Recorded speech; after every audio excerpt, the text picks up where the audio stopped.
Hey everyone, this is Rocky from WeLearnChess.com, and you might notice down here that my username has changed. So changed from my old one to WeLearnChess. So if you see me on some of the various websites, I think I've tried to make my username the same on most of them. So feel free to add me and get a game. I'm mostly on Chess.com. Sometimes I mess around with Lichess or Chess24, but yeah, a lot of the sites have so many limitations. Like Chess24 has a lot of limitations for the free members, so I still prefer to play on Chess.com. I mean, I'm a premium member anyway, but on the other sites, there's a lot of things you can't do. Like on Chess24, you can't even download the PGN of your game if you're for a free member, which I find pretty annoying. The site looks pretty cool though. Okay, so anyway, yeah, so I made this video just because I've gotten this line a few times actually since I made the video last week where white castles in the Italian game and leaves this pawn on pre, and where I recommended, based on computer analysis, to just take this pawn. And I think I've won most of the games I've gotten. I've got it a couple times in Bullet, a couple times in Blitz. I did manage to lose one game. I don't remember how I managed that. But yeah, most people here will play Rook E1, which, as we saw in the previous video, actually isn't the best move. Probably D4 is a better try.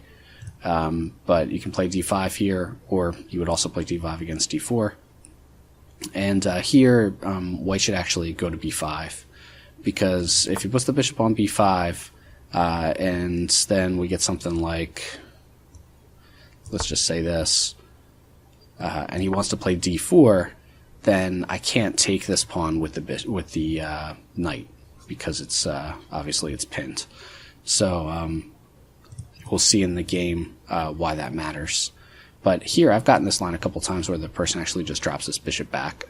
And the problem with this is that you can immediately play bishop c5. We saw this line a couple times in last week's video, where you're just already piling up on f2, and it's already a problem for white. The best try here for white is actually d4, which my opponent didn't play. But here you actually can take with the knight. And not only are you grabbing that pawn, but you are getting a tempo on this bishop if the bishop wants to preserve itself.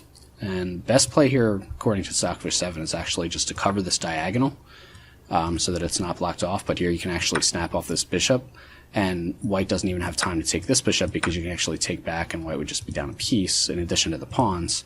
So after knight takes, then you would just have to take this knight. You can simplify. Probably would want to take with the rook to keep the pressure down on the file here. And actually the best move recommended here by the computer is kind of cheeky. It's just to play f6 and hold on to this pawn.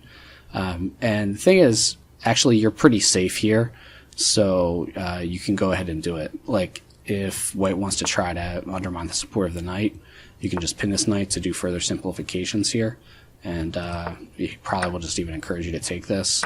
But none of this even matters, and it's hilarious. Like, computers just like so calm, just, you know, protect all your pawns, and you have this awesome pawn chain just like going all the way across the board. I don't think, rarely will you see this in a game where, rarely will you see this in a game where you get this pawn chain. And I mean, how many pawns? You're already up 2 pawns. You have a beautiful structure. You have a really well posted knight, which probably white is going to have to try to trade off, which means further simplifications. Okay, he does have a check here, but I mean, you'll even be able to manually just walk your king to safety, connect your rooks that way. Your queen's going to come out, and if anything, you might get more of an attack than they do. You do have to be a little bit precise with where you put your king. You know, if you're getting checked around, just make sure you're not giving up a lot of material by putting it on the wrong square. But you should be fine, and this is actually the correct way to play. So yeah, so d4 is a little bit, it's the right move, but the bishop should be on b5 to be pinning this knight. But okay, in the game, he didn't even play d4, he played d3, and I think you're going to see this a lot at intermediate levels. Like, these are pretty natural moves to make. Like, it's natural to put the rook on e1 to look at the pin, and it's natural to try to hit this knight, bump this knight, and then go down the e-file.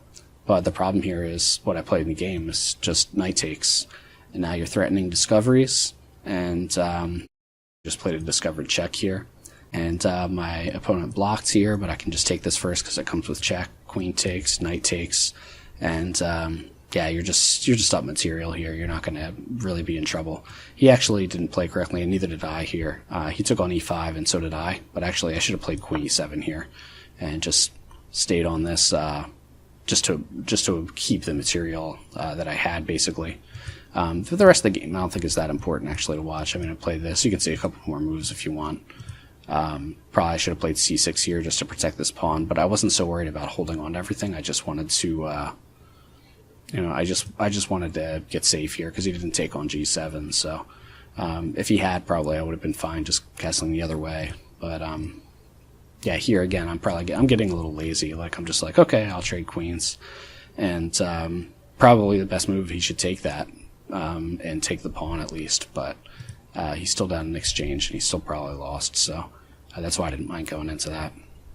He tries to set up a couple threats, but there's nothing he can do really here. And now I've got another discover check coming, and the rest of the game's kind of probably some mistakes either way. But we can just quickly go through the moves here. I just simplified.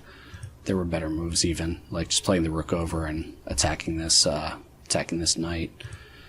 I didn't really probably have to play this king move, but I just wanted to get a knight f6 checks, which maybe he could have even played on the previous move, and then I just forked him here, and it's not technically over, but it's basically over. So yeah, this was brutal. It was total destruction, and yeah, I mean, I think when you get this line as white, like as I'm playing, or when you get this line as black, you should play it.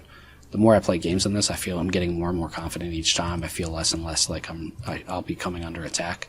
And yeah, even with the complications, they're not really that much to handle, it seems like. So hopefully I won't manage to lose any more of these games. I got a nice win here, and yeah, if I remember to turn on the camera when someone plays it against me, I'll have to do that. Alright, I'll see you guys around for the next video.